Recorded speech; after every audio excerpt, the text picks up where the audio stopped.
Hello friend, gardening channel Firoz plants lover में आपका स्वागत है। और आज आपके साथ अडेनियम प्लांट की जानकारी शेयर कर रहा हूँ। आप ये जो पौधा देख रहे हैं ये अडेनियम का पौधा है और एक रेगिस्तानी इलाके में पनपने वाला पौधा है। सूखे स्थान में उगने वाला ये पौधा बारिश के मौसम में बहुत तेज़ी के साथ ख़राब हो जाता है अगर आप इसकी केयर नहीं कर पाते हैं। बारिश में आपको किन बातों का ध्यान रखना है, कैसे अपने प्लांट को बचाना है और क्या क्या सावधानियां रखनी है, आज इसी टॉपिक पर आपसे जानकारी शेयर कर रहा हूं। तो मेरे वीडियो पर अंत तक ज़रूर बने रहें जिससे सभी जानकारियां आपको मिल सकें।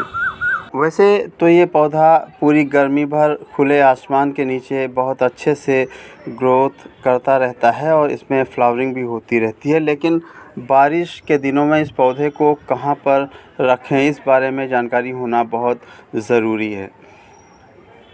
चूँकि ये रेगिस्तानी और सूखे स्थानों पर उगने वाला पौधा है और वहाँ पर पानी की कमी होती है, तो बारिश के दिनों में जब भी बारिश शुरू हो उस समय इस पौधे को आप कहीं शेड वाली जगह पर रखें जहाँ पर इसको अच्छे से धूप भी मिलती रहे। ऐसी शेड वाली जगह पर ना रखें जहाँ पर बहुत ज़्यादा अंधेरा हो या बिल्कुल भी धूप वहाँ पर नहीं जाती हो। अगर ऐसे स्थान पर आप इस पौधे को रख देंगे तो ये पौधा बहुत जल्दी ख़राब हो जाएगा, इसकी रूट में फंगस लग जाएगा और फिर इसके स्टेम और रूट काली पड़कर सूख जाएंगी या ख़राब हो जाएंगी। हम बात करें इसके पानी की तो इस पौधे को बहुत कम पानी की ज़रूरत होती है। बारिश में आप कोशिश करें इसको पानी देना बिल्कुल बंद कर दें और बारिश के पानी के सहारे ही इसको रहने दें अगर आपने इसको ओपन एरिया में रख रखा है। बारिश के दिनों में इस पौधे को 15 से 20 दिन के अंतराल पर पानी दें जब इसकी मिट्टी आप पूरी तरीके से सूखी हुई पाएँ। अगर आपके पॉट में ज़रा सी भी नमी है तो इस पौधे को पानी ना दें, और अगर आप पानी देते हैं फिर ये पौधा रूट राट होकर फंगस लगकर ख़राब हो सकता है। इसलिए बारिश के दिनों में सूरज की रोशनी कम होती है, नमी ज़्यादा रहती है, इसलिए इसमें बहुत ज़्यादा ओवर वाटरिंग बिल्कुल ना करें और मिट्टी चेक करके तभी पानी दें और बहुत थोड़ा थोड़ा सा पानी दें। हो सके तो इसको पूरी तरीके से सूखने दें तभी पानी दें। इसके साथ ही एक चीज़ और ध्यान रखें, आपके पौधे में ड्रेनेज अच्छा है, इसके लिए इसके जो ड्रेनेज होल होते हैं, आपका पॉट काफ़ी दिनों से भरा हुआ रखा होता है और धीरे धीरे जो ड्रेनेज होल होते हैं कभी कभी बंद हो जाते हैं, जिनसे ड्रेनेज या तो होता ही नहीं है या होता भी है तो बहुत धीरे धीरे होता है। इसलिए अपने पॉट के जो भी ड्रेनेज होल हैं वो अच्छे से चेक करें और अगर वो बंद हैं तो उनको नीचे से साफ़ कर दें या पानी के प्रेशर से थोड़ा सा उसको धुलें। तो नीचे जो आप होल बंद करने के लिए मिट्टी का टुकड़ा या गमले का टुकड़ा रखते हैं उसके बीच में जो मिट्टी फंस जाती है उसको प्रेशर से नीचे से धुल दें और किसी स्क्रू ड्राइवर से थोड़ा सा नीचे से पुश करें जिससे जो रास्ता बंद हो गया है वो ओपन हो जाए और आपके पॉट का ड्रेनेज अच्छा हो जाए। अब हम बात करते हैं फर्टिलाइज़र की। बारिश के मौसम में अडेनियम के पौधे को फर्टिलाइज़र हम दें या ना दें, इस बात का भी जानना बहुत ज़रूरी होता है। तो बारिश के मौसम में बहुत ज़्यादा ओवर वाटरिंग होती है, बहुत ज़्यादा जड़ें नम रहती हैं, तो इन पौधों को ऑक्सीजन अच्छे से नहीं मिलती है। इसलिए बारिश के दिनों में कोई भी भारी फर्टिलाइज़र इसमें ऐड ना करें और अगर बहुत ही ज़रूरी है तो जब भी मौसम खुला हुआ हो, धूप निकली हुई हो और इसमें नमी कम से कम हो, उस समय आप हल्का हल्का सा लिक्विड फर्टिलाइज़र ऐड कर सकते हैं। कोशिश करें बारिश के महीने में इस पौधे को बिल्कुल भी फर्टिलाइज़र ऐड ना करें तो आपका पौधा सुरक्षित रहता है। आपने देखा होगा बारिश के दिनों में आपके पौधे की पत्तियां बहुत तेज़ी के साथ पीली पड़ने लगती हैं या उस पर ब्राउन ब्राउन से धब्बे पड़ने लगते हैं और ये पत्तियां बहुत तेज़ी के साथ गिरने भी लगती हैं। तो इनसे परेशान होने की ज़रूरत नहीं है। ऐसा आपके पॉट में ज़्यादा पानी हो जाने के कारण होता है। और अगर ऐसा आपको दिखता है तो आप मिट्टी चेक करके पानी देना बिल्कुल कम कर दें। दूसरा कारण होता है कम धूप के कारण, जब इसमें नमी बढ़ी रहती है और धूप अच्छे से नहीं मिलती है तो भी इसकी पत्तियां पीली पड़ने लगती हैं या भूरे धब्बे इस पर पड़ने लगते हैं। इसके अलावा बारिश का पानी जब इनकी पत्तियों पर रुका रहता है तो वो भी फंगस पैदा करता है और फिर आपके पौधे की पत्तियां पीली पड़ने लगती हैं। इसके अलावा एक और चीज़ होती है, जब भी मौसम बदलने लगता है तो इस तरीके की समस्याएं आपके प्लांट पर देखने को मिलती हैं। इसके लिए घबराने की ज़रूरत नहीं है। इस पौधे को आप अच्छे से देखें, इसकी मिट्टी को चेक करें और उसी हिसाब से फिर आप इसका ट्रीटमेंट करें तो आपका पौधा बहुत अच्छे से ग्रो होता रहता है और फिर बारिश ख़त्म होने के बाद अच्छे से फ्लावरिंग भी करता है। कभी कभी आपने देखा होगा आपके पौधे का जो स्टेम होता है या जो नीचे का कॉर्डेक्स होता है, रूट होती हैं, उसमें कालापन आपको दिखाई पड़ता है। जब नाखून से हल्का सा आप खरोचते हैं तो उसका स्टेम या रूट, कॉर्डेक्स, कोई भी हिस्सा उसमें कालापन दिखाई पड़ता है और वो कुछ दबता हुआ सा रहता है। तो आप समझ लें आपके पौधे में फंगस लग गया है और आपका पौधा ख़राब हो रहा है, इसकी रूट सड़ने गलने लगी है। इसके लिए आप अपने पौधे को मिट्टी से बाहर निकालें और उसके बाद ख़राब हिस्से को आप हटा दें और उसको फिर से ड्राई मिट्टी में लगा दें और उसमें हल्की सी नमी बना दें और इसके साथ ही जो फंगल पाउडर होता है उसका घोल बनाकर इसके कटे हुए पार्ट पे लगा दें और पानी में मिलाकर इसकी मिट्टी में दे दें तो आपका पौधा फिर से सर्वाइव कर सकता है। लेकिन ध्यान दें, कभी कभी ये कॉर्डेक्स दबता है तो पानी की कमी से भी दबने लगता है और अगर इस अवस्था में आपका पौधा हरा दिखाई पड़ रहा है, तना हरा दिखाई पड़ रहा है, तो इसमें आप पानी ऐड कर सकते हैं। बारिश में एक समस्या और आती है, जब आपके पौधे बाहर ओपन एरिया में रखे होते हैं और उस समय आपके पास गार्डन में इतना स्पेस भी नहीं होता है कि उन पौधों को कहीं शेड वाली जगह पर रखा जाए।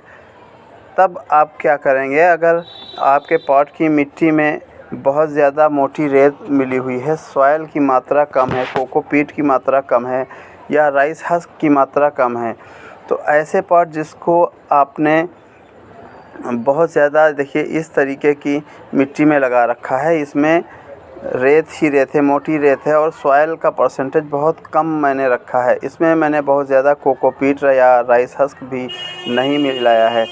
तो इस तरीके के पौधे को आप बाहर छोड़ सकते हैं क्योंकि इसमें पानी गिरता है और तुरंत ड्रेन हो जाता है। इन पौधों को बहुत ज़्यादा नुकसान तो नहीं होता है, लेकिन कोशिश करें अगर आपके पास जगह है तो इन पौधों को भी आप कहीं शेड वाली जगह पर रख दें और इनमें पानी देना बिल्कुल बंद कर दें। अगर आपने इनको बाहर ही छोड़ दिया है तो इनको बारिश के पानी के सहारे ही रहने दें, अलग से एक्स्ट्रा पानी इसमें ऐड ना करें। लेकिन इसी के साथ मेरे कुछ पौधे ऐसे भी हैं जो बाहर ओपन एरिया में ही लगे हैं और उनकी मिट्टी में जो गार्डन की सॉइल है उनका परसेंटेज ज़्यादा है, मोटी रेत थोड़ा कम है। आप देख सकते हैं इसमें सॉइल ज़्यादा है। तो ऐसे पॉट को आप ओपन एरिया में बिल्कुल ना रखें क्योंकि इसमें बहुत देर से नमी ख़त्म होती है और अगर इनको आपने पूरे बारिश भर पानी में रख दिया तो ये ज़रूर आपके पौधे कहीं ना कहीं से इन्फेक्टेड हो जाएंगे और फिर आपका पौधा ख़राब हो जाएगा।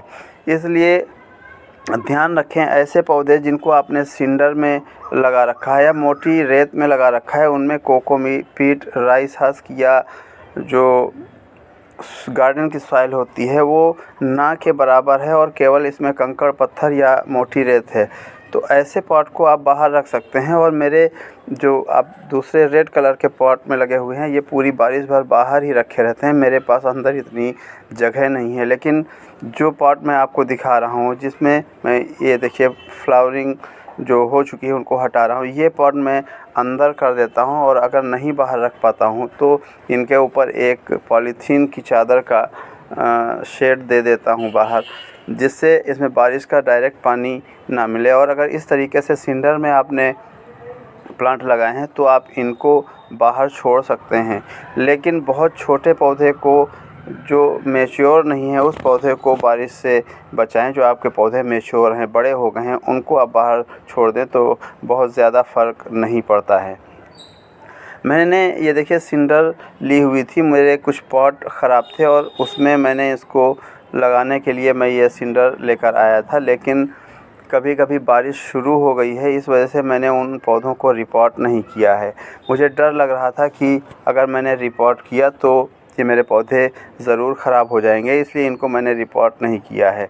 और वो पॉट मेरे ऐसे ही रखे हुए हैं। हालांकि उनमें से जब भी मैं वाटरिंग करता हूँ तो मिट्टी बहने लग जाती है बाहर, जो मोटी रेत है वो बाहर की ओर आ जाती है। इसलिए मैं कुछ पॉट लेकर आया हूँ और सेम उसी डिज़ाइन के पॉट हैं और उनको मैं उसी पॉट के अंदर रख दूँगा।